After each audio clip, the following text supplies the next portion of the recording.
ચૂંટણીનો મહાસંગ્રામ શરૂ થઈ ગયો છે। 2024 લોકસભા ચૂંટણીને લઈને રાજકીય પક્ષોની તૈયારીઓ શરૂ થઈ ગઈ છે। પક્ષો છે તે પોતાના મતદાતાઓને રીઝવવા માટે સભાઓ યોજી રહ્યા છે, પરંતુ મતદાતાઓનું શું કહેવું છે, મતદાતા શું ઈચ્છે છે, કેવા વિકાસના કામ થશે, મતદાતાઓનું મંતવ્ય શું છે, એમનો મિજાજ શું છે, સીધી વાત કરશું। પહેલા આપણી સાથે એક મતદાતા જે છે તેની સાથે વાત કરશું। આપનું નામ? મારું નામ હિતેશભાઈ રાજાઈ। હિતેશભાઈ, શું કહેશો? ચૂંટણી આવી ગઈ છે, સભાઓ થઈ રહી છે, પરંતુ વિકાસના કામ કેવા થયા છે? સરકારે યોજનાઓ કેવી બહાર પાડી છે ને ફાયદા લોકોને મળે છે કે નહીં? નહીં, આમાં અમુક ફાયદા આપણને ગરીબ લોકોને મળતા નથી, કેમ કે જે આપણે ફાયદા મૂળ જોતા હોય એ મોટા માણસ લઈ જાય છે। અત્યારે કોઈ ગરીબ માણસને કેવો લાભ એવો કોઈ કાંઈ મળતો નથી। બીજા વિકાસના કામોને લઈને શું કહેશો? અત્યારે કેવો વિકાસ થઈ રહ્યો છે? સરકાર વિકાસની વાતો કરે છે। વિકાસોની એવી વાત છે કે આપણે ગરીબોને કે જે લાભ જોતું હોય એ મળતું નથી, અને બીજો વિકાસ એ રોડો બનાવે છે, પણ એમ કે ગરીબોને હટાવો ને રોડ પહેલાં બનાવો, એવું હતું બધું વિકાસ થઈ રહ્યો છે અત્યારે। તો ક્યાંક ને ક્યાંક જનતા એ રીતના પણ નારાજ છે કે જે રોડ બનાવો, ગરીબો હટાવો, પરંતુ એની અંદર ગેરકાયદેસર દબાણની વાત થઈ રહી હોય તેવું લાગે છે। આપનું નામ? Shailesh Dabhi, diploma in painting college, પ્રાધ્યાપક તરીકે સેવા આપું છું। હવે અત્યારની વાત કરીએ તો વિદ્યાર્થીઓને ભણવા માટેની અથવા પેઇન્ટિંગની સાધન સામગ્રી માટે 18% ટેક્સ સરકાર દ્વારા લેવામાં આવે છે, બરોબર છે। હવે એક તો શિક્ષણ મોંઘું છે, ઉપરથી સામગ્રી મોંઘી છે, તો સરકારને જે ટેલેન્ટ જોઈએ છે એ ટેલેન્ટ ક્યાંથી બહાર આવશે? અત્યારે ખાવા પીવાનું, રોજગારીનું કરવું કે પછી આ બધી શોખ પૂરા કરવા કે કંઈ આગળ વિકાસનું, ટેલેન્ટનું કરવું વિદ્યાર્થીઓનું? એટલે થોડુંક એ રીતે ધ્યાન દેવા જેવું છે કે જે ભણતરની સાધન સામગ્રી છે એમાં ટેક્સ ઘટાડી વિદ્યાર્થીઓને અનુકૂળ થાય, વાલીઓને અનુકૂળ થાય એવા સરકાર પ્રયાસ કરે એવું અમે ઈચ્છીએ છીએ। તો આ ભાઈનું કહેવું છે ક્યાંક ને ક્યાંક શિક્ષણ નીતિમાં ફેરફાર કરવો જરૂરી છે, કારણ કે વિદ્યાર્થીઓને શિક્ષણ મોંઘું પડે છે। અન્ય મતદાતા છે તેની સાથે વાત કરશું। આપનું નામ? દીપકભાઈ નામ છે મારું, અને હું ભાજપ સરકારને એટલું કહેવા માંગુ છું કે અમારા ભાવનગર જિલ્લાને કોઈ માળખાકીય સારી સુવિધા નથી આવી। પહેલી વાત, જેટલા રાજકારણી ભાવનગરમાં આવ્યા, ભાવનગર માટે કોઈ બી વસ્તુ કાંઈ નથી કરી, ચાહે એમએલએ હોય કે સંસદ સભ્ય। તમે ભાવનગરનો જો વિકાસ છે ને કાંઈ નથી થયું, અને ભાવનગર પછાતમાં જ આજની તારીખમાં આવે છે। ભાવનગર જિલ્લો 2011માં જ્યારે આપણે મતગણના થઈ હતી ત્યારે આપણી લગભગ મને ખ્યાલ છે જેટલી વસ્તી હતી એ કરતાં અત્યારે ઓછી છે। એનું રીઝન શું છે કે અહીંયા ઉદ્યોગ નથી, એટલે લોકો બહાર જાય છે। એટલે ભાવનગર માટે સરકારને વિચારવું પડે કે ભાવનગર માટે આપણે શું કરવું જોઈએ। પહેલાં આપણે એમએલએ છે કે સંસદ સભ્ય છે, કોઈ બી છે, એને એક વિનંતી છે કે કોઈ બી સરકાર આવે, એ મારું કહેવાનું અર્થ એટલું જ છે, ખાલી ભાવનગર માટે સારું વિચારે। તો ક્યાંક ને ક્યાંક ભાવનગરના વિકાસને લઈને ભાવનગરની જનતા નારાજગી છે, વિકાસ ક્યાંક ને ક્યાંક રૂંધાતો હોય તેવું કહ્યું છે। આપણી સાથે જે વેપારી છે, પાનના ગલ્લા ચલાવે છે, તેમની સાથે પણ સીધી વાત કરશું, તેવું શું કેવું છે? આપનું નામ? આપનું નામ? આપનું નામ? શ્યામભાઈ। શ્યામભાઈ, શું કહેશો? કેવું વિકાસ છે? સરકારી યોજનાનો લાભ મળે છે ખરી તમને? લાભ તો મળે છે, ક્યારેક મળે ક્યારે ન મળે, એવું કેવો લાભ મળે છે? અમૃતન કાર છે, શું કે ઈ મળે છે। કેવો લાભ લીધો? અમૃતન કારમાં શું ફાયદો થયો? અમે હજી લીધું નથી। આપના સગા સંબંધીઓમાં કોઈને? ના ના। તો ક્યાંક ને ક્યાંક લોકોમાં જે વિકાસના કામોને લઈને ક્યાંક ને ક્યાંક પ્રશ્ન રહી છે। અન્ય એક અહીંયા ભાઈ છે, તેમની સાથે પણ વાત કરશું। આપનું નામ? બોલો બોલો, આપનું નામ? ગોહિલ હિતેશભાઈ। હિતેશભાઈ, શું કહેશો? કેવો ફાયદો થાય છે અને કેવા વિકાસના કામો થયા છે? ફાયદો પણ થાય છે, નુકસાન થાય છે। એવું ફાયદા કેવા છે? ફાયદા એટલે આમ જોઈએ તો બધી રીતે સારું છે, ને આમ જોવો તો બધી રીતે નુકસાન છે। અમૃત કાર બધી રીતમાં ફાયદા, હા બધા ઘણા ફાયદા છે। ઘણું કર્યું છે નરેન્દ્ર મોદીએ, નથી કર્યું એવું નથી, બધા માટે, ગરીબો માટે એટલું કર્યું છે। આવાસ યોજના મકાને બને એવા નથી, અમૃત કાર્ડ છે, આધાર કાર્ડ છે, ચૂંટણી કાર્ડ છે, અને 1 થી 8 ધોરણ લગી છોકરાઓને ઓલું આરટીઓમાં એમાં પણ ફ્રી છે, અને સરકાર પૈસા પણ નાખે છે, નથી નાખતા એવું નથી। તો આથી ભાવનગરના મતદાતાઓ, તેમાં ઘણા મતદાતાઓનું વિકાસના કામોને લઈને છે, પરંતુ ઘણા મતદાતાઓ ભાવનગરના જે પાયાના પ્રશ્ન છે, વિકાસના કામો છે, તેને લઈને નારાજગી પણ જોવા મળે છે। ત્યારે આવનારા સમયમાં હજી પણ ભાવનગરનો મિજાજ શું કહે છે તે જોતા રહીશું। હિરેન ચૌહાણ, ન્યૂઝ ભાવનગર સાથે કરશું. આપણે ભાવનગરના સરદારનગર વિસ્તારમાં આવી ગયા છે. પ્રથમ આપણે મતદાતા સાથે વાત કરશું. પહેલા આપનું નામ. મારું નામ છે મેહુલભાઈ અર્જણભાઈ બાબરિયા. મેહુલભાઈ, શું કહેશો? ચૂંટણી આવી ગઈ છે 2024ની. શાસક પક્ષ વિકાસની વાતો કરે છે તો વિરોધ પક્ષે ભ્રષ્ટાચારની વાત કરે છે, પરંતુ મતદાતા તરીકે આપ શું કહો છો? વિકાસ થયો છે, યોજનાના લાભ મળે છે ખરી? બહુ સાચી વાત છે. નરેન્દ્ર મોદીની સરકાર જ્યારથી આવી છે, વિધવા પેન્શન છે, આયુષ્માન કાર્ડ છે, મા અમૃતમ કાર્ડ છે, તમામ વસ્તુમાં વિકાસ થયો છે. અને નાનામાં નાના વ્યક્તિને રેશન કાર્ડની અંદર રેશન મળે છે.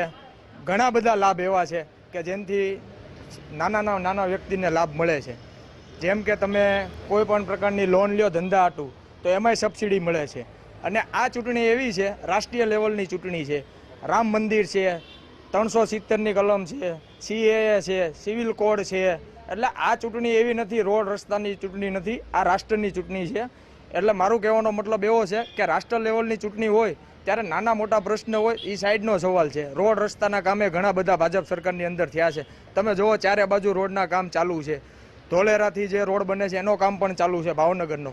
પછી આ સાઈડનો રોડ જોવો તમે, તળાજાવાળો, મહુવાવાળો, એ રોડનું પણ કામ ચાલુ છે, પૂરું થવા આવી ગયું છે. એટલે વિકાસની બાબતની અંદર ભાજપ સરકારની અંદર બહુ સારા કામ થયા છે. અને નાનામાં નાના લોકો જે હોય તેની માટે પણ બહુ સારા કામ થયા છે. તો આ યુવાનનું કેવું છે કે નાના માણસોના વિકાસના કામ થયા છે અને રાષ્ટ્ર લેવલની ચૂંટણી હોય ત્યારે રાષ્ટ્રના પ્રશ્નને ધ્યાને રાખવા જોઈએ. તમને પૂછવા માંગીશ, શું કહેશો? પહેલા આપનું નામ.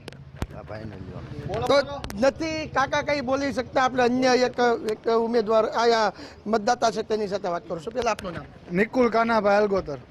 શું કહેશો નિકુંજભાઈ, વિકાસના કામોને લઈને આપ શું કહેશો? કેવા વિકાસના કામો થયા છે? વિકાસના કામો ખૂબ થયા છે અને આ જ સરકાર, ભાજપની સરકાર જ આવવી જોઈએ. શું મુખ્ય કારણ હોઈ શકે છે? કેવા કામ થયા છે? જે સરકારી યોજનાઓ છે, મા અમૃતમ કાર્ડ છે કે આરોગ્યને લગતા જે આયુષ્યમાન કાર્ડ છે, એવા કોઈ ફાયદા આપને મળે છે ખરી કે આપના પરિવારને મળે છે? હા, તમામ ફાયદાઓ મળે છે. જે અમૃતમ કાર્ડના છે બરોબર, કે જે કાંઈ જે અત્યારે નવી સ્કીમો લાભ આપે છે એ બધા લાભ આપે છે. તો ઘણા બધા ફાયદાઓ મળે છે તેવી વાત છે. અન્ય એક મતદાતા છે તેની સાથે વાત કરશું. આપનું નામ. આપનું નામ. મારું નામ ઘોઘરી પુનિતભાઈ વામનભાઈ છે. હું છેલ્લા 3 થી 4 વર્ષથી કેનેડામાં હતો.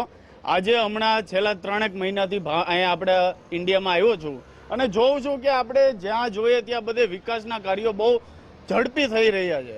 અને આપણે જે તુલના કરીએ પહેલાં 10 વર્ષ પહેલાં અને અત્યારે આપણે જે જોઈએ છીએ કે આપણે ભારત કેટલું વિકસિત થઈ રહ્યું છે, એ માત્ર ને માત્ર ભાજપ સરકારના હિસાબે જ થઈ રહ્યું છે.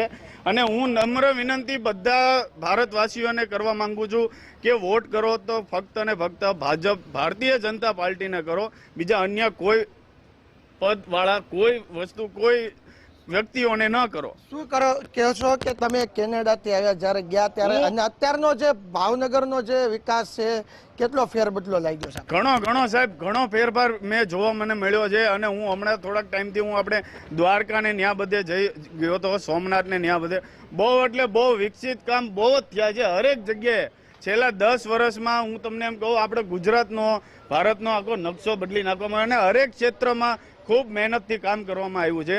અને હું ખાલી જનતાઓને ખાલી એટલું જ કહેવા માંગુ છું કે આપણે ભારતીય જનતા પાર્ટીને મત આપો, બસ. તો આજે NRI કહી શકાય કે વિદેશથી ભાઈ આવ્યા છે, પરંતુ વિકાસના કામો છે તેને ઘણા કહી શકાય કે તેને જોયા છે. અન્ય મતદાતા છે તેની સાથે વાત કરશું. આપનું નામ. ભાવેશ મેર. ભાવેશભાઈ, શું કહેતો વિકાસના કામને લઈને આપ શું કહેવા માંગશો? ચૂંટણી આવી છે, કેવા કામો થયા છે? સરકારી યોજનાના કેવા લોકોને લાભ મળે છે? હું થોડા ટાઈમથી જોઉં છું, બહુ બધો ફેરફાર છે. હું સાયકલ લઈને જતો, અત્યારે ગાડી આવી ગઈ મારી પાસે ભાજપના લીધે. સરકારી યોજનાઓ છે, અમૃતમ કાર્ડ છે, આયુષ્યમાન કાર્ડ છે, દવાખાનાની અંદર સહાયો મળતી થઈ છે લોકોને, એને લઈને તમે શું કહેવા માંગશો? કોઈ કહેવા તમારા પરિવારમાં કે કોઈને? 4 રિલેટિવ હતા. અમૃતમ કાર્ડમાં બધામાં ફૂલ સહાય છે. બહાર અમે જઈએ પ્રાઇવેટમાં તો 10-10, 12 લાખનો ખર્ચો થતો હતો, તે અમારે 50,000માં પટી ગયો છે. તો આ હતા ભાવનગરના મતદાતાઓ, જેમના ખાસ કહેવું છે કે સરકારી યોજના જે આયુષ્યમાન કાર્ડ છે, ઘરનું હર ઘર કહી શકાય કે રોડ રસ્તાના વિકાસના કામો છે, નાના જે માણસો હોય છે તેમને અનેક લાભો છે તે સરકાર દ્વારા મળે છે. ભાવનગરના મતદાતાઓનું આપણે જે રીતના જોયું કે તેમનું માનવું છે કે વિકાસ ઘણો બધો થયો છે. હજી પણ આપણે રાહ જોશું કે આવનારા સમયમાં ચૂંટણીનો માહોલ કેવો જામશે અને બીજા જે મતદાતાઓ છે તેનું શું કહેવું છે.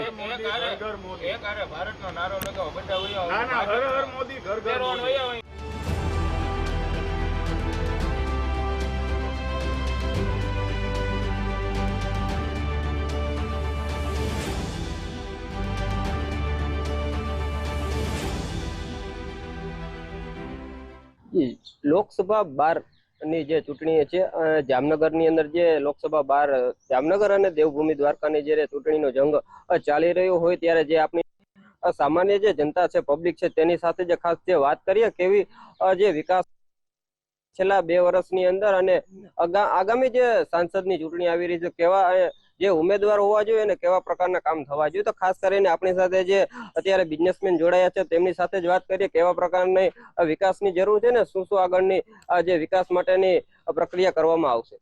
એ ખાસ તમારું નામ શું? શ્રેય ગોકાણી. કેવા પ્રકારની અત્યારે વિકાસની જરૂર છે અને કેવો પ્રકારનો વિકાસ હોવો જોઈએ? અત્યારે જે વિકાસ ચાલી રહ્યો છે એ આપણે જોઈએ છે તો ઉદ્યોગ ને ફોકસમાં રાખી ને ગવર્મેન્ટે ઘણા બધા સ્ટેપ્સ લીધા છે, જેમાં જીએસટી થી ચાલુ કરીને રિસન્ટ જે નવા MSME નો જે કાયદો આવ્યો એ બધા ઉદ્યોગના લાભાર્થ માટે જ છે. અને પણ આગળ ગવર્મેન્ટે જરા એ પોઈન્ટ ઓફ વ્યૂથી જોવું જોઈએ કે આ બધા સ્ટેપ્સ જ્યારે લે છે ત્યારે એના જે નેગેટિવ ઇફેક્ટ કોઈ પોસિબલી નાના મોટા થતા હોય છે આખા ઇન્ડિયામાં એ ન થાય અને પ્રગતિના માર્ગ ઉપર આપણે આગળ વધીએ એ ધ્યાનમાં રાખી અને આગળનું બધું પ્લાનિંગ લેવું જોઈએ. જે જીએસટી આવ્યું છે, જીએસટી થી આપણે શું ઉદ્યોગકારોને ફાયદો થયો છે અને શું નારાજગી હશે ઉદ્યોગકારોમાં? ફાયદો મોટો એ છે કે તમે કાશ્મીરમાં હો કે ગુજરાતમાં હો, તમારો ટેક્સ સિસ્ટમ એક જ છે. એટલે તમે ત્યાં બ્રાસના કોમ્પોનન્ટ બનાવો કે અહીંયા બનાવો, તમને 18% ટેક્સ જ લાગે છે. આખા ઇન્ડિયામાં બધે ટેક્સ સરખો થઈ ગયો છે એટલે હેલ્ધી કોમ્પિટિશન જેને કહે છે એ થાય છે અને લોકો સુધી ઓછા રેટમાં બધી વસ્તુ પહોંચાડતી થઈ જાય. એટલે એક બહુ મોટો બેનિફિટ થયો છે જીએસટી આવવાથી. જે પ્રકારે જીએસટી ની વાત કરી તેમાં પણ ઉદ્યોગકારોને ક્યાંક ને ક્યાંક ફાયદો જોવા મળે છે, ને જે પ્રકારે ઉદ્યોગની જે પ્રગતિ પણ જીએસટી ના હિસાબે થતી હોય તેવું પણ લાગી રહ્યું છે. ખાસ કરીને બહેનો પણ આપણી સાથે જોડ્યા, તેમની સાથે જ વાત કરીએ. શું બહેનો કહેવા માંગે છે ને કઈ રીતના વિકાસની જે બહેનોની જરૂરિયાત છે તે કઈ રીતના પૂરી કરવામાં આવે? હું સ્વયં શક્તિ ઇન્ડિયા ફાઉન્ડેશનમાંથી છું. મારું એજ્યુકેશન ઉપરનું આખું એક કેવું છે કે એજ્યુકેશન સિસ્ટમ જે છે એ થોડુંક એના ઉપર ધ્યાન દે સરકાર. જેમ કે એની અંદર જે છે કે જે ગરીબ છોકરાઓ છે જેના કે નામ નથી, એ લોકોને નામ મળે, એ લોકોને સારું એજ્યુકેશન મળે, એના માટેનું એક કેવું છે કે એ લોકોને એજ્યુકેશન મળે. જામનગરની અંદર જે પ્રકારે છેલ્લા ઘણા સમયથી એજ્યુકેશન સંસ્થાઓ ચાલી રહી છે, કેવા પ્રકારનો સહયોગ મળે છે? એજ્યુકેશન ઉપર તો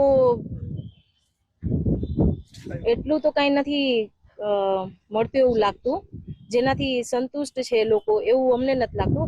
એક સરકારી સ્કૂલની અંદર એવું જોઈએ તો પ્રેશર એટલું બધું આપવામાં આવે છે ટીચર્સને કે પછી પ્રિન્સિપલ્સ લોકોને કે એ લોકો એજ્યુકેશન ઉપર ધ્યાન નથી દેતા અને બાકી એટલી બધી એક્ટિવિટીઝ ઉપર ધ્યાન દેવાય છે કે એ લોકો એજ્યુકેશન ઉપર ધ્યાન નથી દેતા. જે માટે અત્યારે જે યુવા વર્ગને પ્રેરિત કરવા માટે જે આપણા સાથે જે મિત્ર જોડ્યા છે, જેની આ વખતે જે 18 વર્ષ પૂર્ણ થયા છે ને જે વોટિંગ કરવા પણ જઈ રહ્યા છે, તેમની સાથે જે ચર્ચા કરીએ કે કેવા પ્રકારનો તેમનો માહોલ હશે ને ઉત્સાહ કેવો હશે 7 તારીખ. શું આપનું નામ? સોલંકી. યસ. શું છે આપણા 18 વર્ષ પૂરા થયા છે ને કેવા પ્રકારના ઉત્સાહ હશે જ્યારે મતદાન? ઉત્સાહો છે અને બધા મિત્રોને અપીલ કરું છું કે બધાને મતદાન કરવું જોઈએ.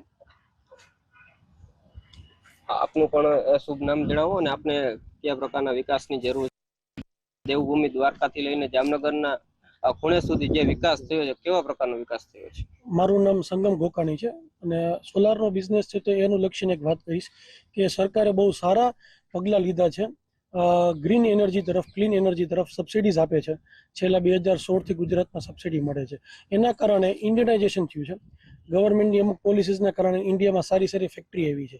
તો આ બધું શક્ય બન્યું છે યોગ્ય સમયે અને મતદાન કરવાથી. તો છેલ્લા 5 વર્ષના, છેલ્લા 2 વર્ષના વિકાસ બહુ સારા રહ્યા છે. તો મતદાન જરૂર કરવું જોઈએ અને ઘણા બધા આગામી વિકાસ થાય. અને ખાસ કરીને નાના જામનગરની વાત કરું તો નાના બાળકોને સારું એજ્યુકેશન મળે અને સ્પોર્ટ્સ માટે સારી એક્ટિવિટી શરૂ થાય, એમને ટ્રેનિંગ મળે કે જે ગવર્મેન્ટ તરફથી હોય. તો જે લોકો જ્યારે પોતાના ખિસ્સામાંથી ચૂકવી નથી શકતા, ફીસ દેવા માટે સક્ષમ નથી, તો એ લોકોને પણ સારી સ્પોર્ટ્સ ટ્રેનિંગ મળે. અને જામનગરમાં સારા ટેલેન્ટ છે, એને આપણે બહાર લઈ આવીએ અને એક આપણે સૌરાષ્ટ્રનું સ્પોર્ટ્સનું હબ બનાવી શકીએ, એજ્યુકેશનનું હબ બનાવી શકીએ. જેના માટે જો સરકાર તરફથી જેટલું યોગદાન ઘણું મળ્યું છે અને આગળ મળશે તેવી આશા છે. Thank you. આપણા માટે કેવા કેન્ડિડેટ હોવા જોઈએ? આપણા માટે હાલ જે કેન્ડિડેટ જોઈ રહ્યો છું એ મને ખૂબ જ યોગ્ય લાગે છે. ઘણા વિકાસના કાર્યો અમે જામનગરમાં છેલ્લા 5 વર્ષમાં બદલતા જોયું છે. જામનગરને એક રાજકોટના લેવલે આપણે પ્રગતિશીલ થતા જોયું છે. પહેલા લોકો કહેતા કે રાજકોટ કે જામનગર ગયા, બટ આવતા 5 વર્ષમાં એમ કહીશ કે આપણે એને સરભર થવાની તૈયારી થઈ રહી છે. તો યોગ્ય કેન્ડિડેટ મારી દ્રષ્ટિએ અત્યારે જે છે આપણા હાલારની દીકરી, એ યોગ્ય લાગે છે મને.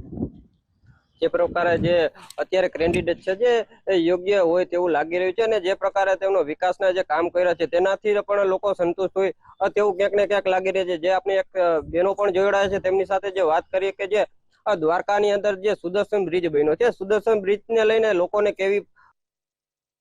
કેવા પ્રકારના જે ગયા સ્થળ ઉપર પણ નિરીક્ષણ કરીને જે અનુભવ થતો છે. આપનું નામ? મારું નામ ડોક્ટર નિધિ છે.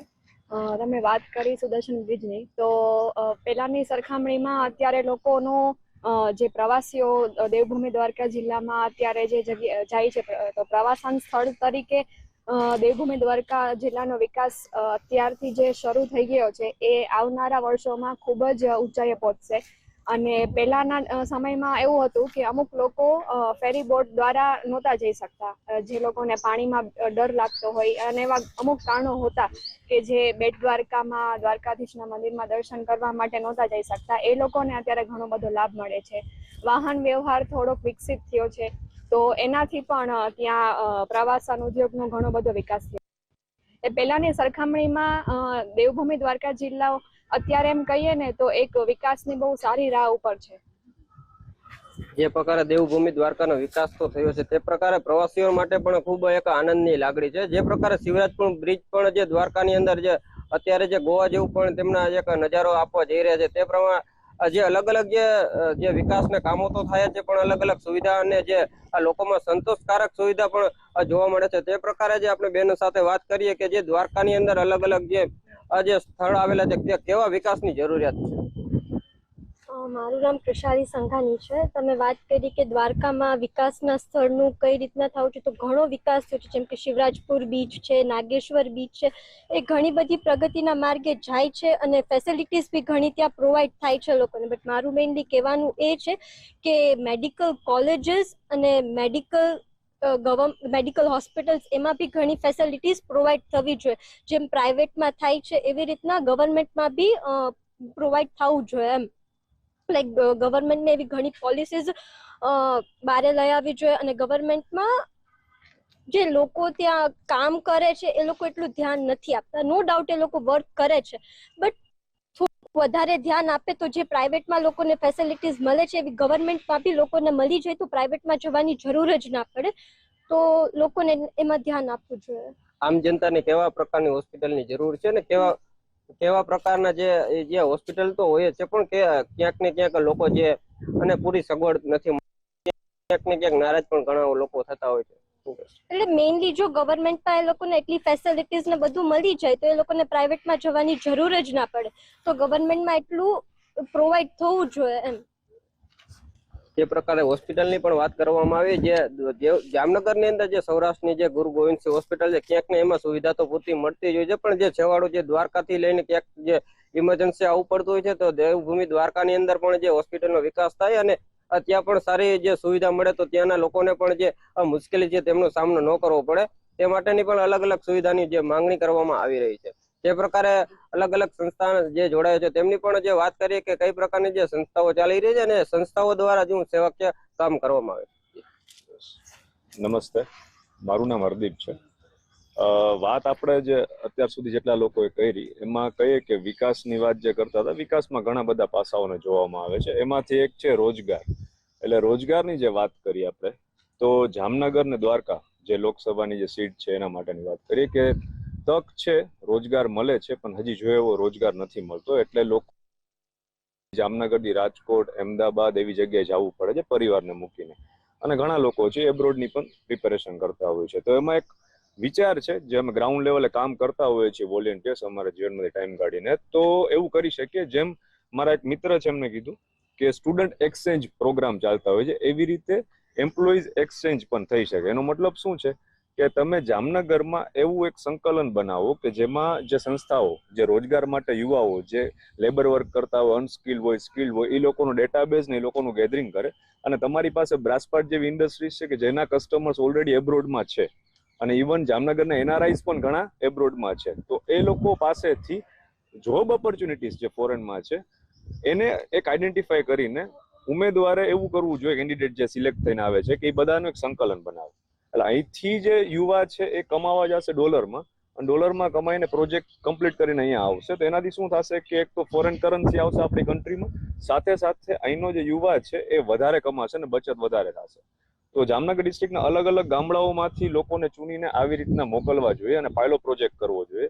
જો આ સક્સેસફુલ થાય તો ઓલ ઇન્ડિયામાં એક આપણે જામનગર એક ઉદાહરણ છે કે આ રીતે જોબ ક્રિએટ કરવી એબ્રોડમાં જઈને અને પૈસા કમાઈને યુવા આવે છે. તો એક સજેશન હતું કે જોબ ઓપોર્ચ્યુનિટીઝ ક્રિએટ કરો, કેમ કે અહીંના યુવા છે એ બહારે જાય છે. અહીંયા જેને મળી જશે જોબ ઓપોર્ચ્યુનિટીઝ તો બહારે નહીં. સાથે એક ઉદ્યોગની વાત કરીએ આપણે તો ગૃહ ઉદ્યોગની મારે વાત કરવાની ઈચ્છા છે. ગામડાઓમાં દરેક જગ્યાએ આજુબાજુમાં એવી વસ્તુઓ ઉગે છે કે જેનો ફોરેન માર્કેટમાં ને ઇવન ઇન્ડિયન માર્કેટમાં 1000 રૂપિયા કિલો ભાવ છે. જેમ કે આથલા, તો આથલાના પાવડરનો ભાવ અત્યારે કોઈ પણ વ્યક્તિ જોતા હોય વિડીયો તો એમેઝોનમાં સર્ચ કરશો ને પ્રિકલી પિયર પાવડર એટલે તમને રેટ આવી જશે. અને એ રેટ છે ને 2000 રૂપિયા 2500 રૂપિયા કિલોના છે. એવી રીતે બબુલફલી પાવડરનો ભાવ છે 1000 રૂપિયા કિલો છે. તો આ બધી વસ્તુ આજુબાજુમાં ઉગે છે ગામડાઓમાં. તો એક ઓર્ગેનાઇઝડ એવું ઉદ્યોગ જેવું બનાવી શકીએ છીએ. અને જે કે ભાઈ સંસદ સભ્ય છે તો એમની સાથે કોઈ પણ એવા આઈઆઈએમના સ્ટુડન્ટ્સ પણ ઇન્ટર્નશિપ માટે આવી શકે છે. ઘણા એવા લોકોને ઇન્વોલ્વ કરે અને જામનગરમાં આ ગૃહ ઉદ્યોગને ઉભો કરી અને એની જે પ્રોડક્ટ છે ને એક્સપોર્ટ પણ કરી શકે ને બીજા સ્ટેટ્સમાં મોકલી શકે. તો ઘરે ઘરે રોજગાર ઉભો થઈ શકે એમ છે. જે પ્રકારે અલગ અલગ જે સંસ્થાઓ દ્વારા જે લોકોની માંગણી છે તેમની પણ સંતોષકારક હોય છે, પણ છતાં પણ ક્યાંક જે ગામડામાંથી જે લોકો હોય છે, જે યુવા વર્ગ છે જેમને કમાવાની તક હોય છે તે ક્યાંક ને ક્યાંક જે જૂની અને જે અલગ અલગ જે એરિયા છે તેમના ડેવલપમેન્ટ માટે જે મૂકી અને જેને રોજગારની તક મળે તેવા પર વિકાસની જરૂર છે તેવું પણ લાગી રહ્યું છે. જે પ્રકારે અત્યારે ચૂંટણીનો માહોલ છે, આ જે ચૂંટણીનો માહોલ છે જ્યારે ટક્કર હોય તેવું લાગી રહ્યું છે ક્યાંક ને ક્યાંક, છતાં પણ લોકોની જે સંતોષકારક માંગ પણ છે અને જે પ્રકારે અલગ અલગ જે માંગને વાત મળી રહી હોય તેવું લાગી રહ્યું છે. ખાસ કરીને જે ચૂંટણી ચાલી રહી છે તેના વિશે આપ શું કહેશો? મારું નામ નીતિન છે, નીતિન અશોક, એન્ડ હું 30 વર્ષથી સ્પોર્ટ્સ ફિલ્ડમાં વધારે છું. મારે જે કહેવાનું છે સ્પોર્ટ્સ વિશે જ વધારે કહીશ. એના પહેલાં જે ગવર્મેન્ટને તો પૂછ્યું ને, ગવર્મેન્ટ જે કરી રહ્યા છે એનો ડેવલપમેન્ટ તો દેખાઈ જ રહ્યું છે. એમાં અનડાઉટેડલી રિઝલ્ટ આવે છે, પણ રિઝલ્ટ હજી ટ્રાન્સપરન્સીની જરૂરત છે. અને આપણા એવું કહે જામનગરમાં પણ સારા ખેલાડીઓ લોકો છે જે લોકો હમણાં નેશનલ ને ઇન્ટરનેશનલ સુધી લેવલમાં જઈ રહ્યા છે. જેમ આપણે સિઝન છે, 4 સિઝન હોય તેવી રીતે આપણે સિઝનમાં કેમ ક્રિકેટ રમાતું હોય એવી રીતે એથ્લેટિક્સ છે જે બેઝ ઓફ ઓલ ગેમ કહેવાય. જે એથ્લેટિક્સ ગેમ છે એને પણ આપણે આમાં 2 કે 3 વર્ષના 2 કે 3 ગેપમાં એ કોમ્પિટિશન રાખવું જોઈએ, જેનાથી છોકરાઓના ડેવલપમેન્ટ ઓટોમેટિકલી સ્પોર્ટ્સમાં પણ ડેવલપમેન્ટમાં વધી જશે એમાં. અને જેમ તમે કહો છો કે જે આપણે હાલના ગવર્મેન્ટ જે ડેવલપમેન્ટ લઈ આવી રહ્યા છે તેમાં નવું જે જામનગરમાં એક સ્પોર્ટ્સ સંકુલ જે બને છે જેનું પણ ન્યૂ રખાઈ ગયું છે, જેના માટે આપણે પણ હજી વાર લાગશે. એનું જે રિઝલ્ટ લઈ આવતા વાર લાગશે, પણ જે થઈ રહ્યું છે એ અનડાઉટેડલી એ રિઝલ્ટ ઓરિએન્ટેડ છે. ટ્રાન્સપરન્સી હોવું જોઈએ કે જે રિઝલ્ટ આ લોકો લઈ આવવા માંગે છે એ લોકોને ખબર છે કે નહીં એ પણ ખબર હોવું જોઈએ. 100% જે સ્પોર્ટની વાત કરી ત્યાં ક્યાંક ને ક્યાંક ખેલાડી જે આપણે જે જાય છે તેમને પણ એક પ્રોત્સાહન આપવું જોઈએ, અને જે પ્રકારે આપણે જામનગરથી જે ખેલાડીઓ જે બહાર રમવા જાય છે તેને એક જે નેશનલ લેવલના એવોર્ડ પણ મેળવીને આવતો, પણ જે પાયાની જરૂરિયાત હોય તે પહેલા જે પૂરી હશે તો જે બહાર જે ખેલાડીઓ જાય છે તેને પણ સારી રીતના જે તક મળી અને સંપૂર્ણપણે જે ઉજાગર થાય. સાગર સંઘાણી, મંતવ્ય ન્યૂઝ, જામનગર.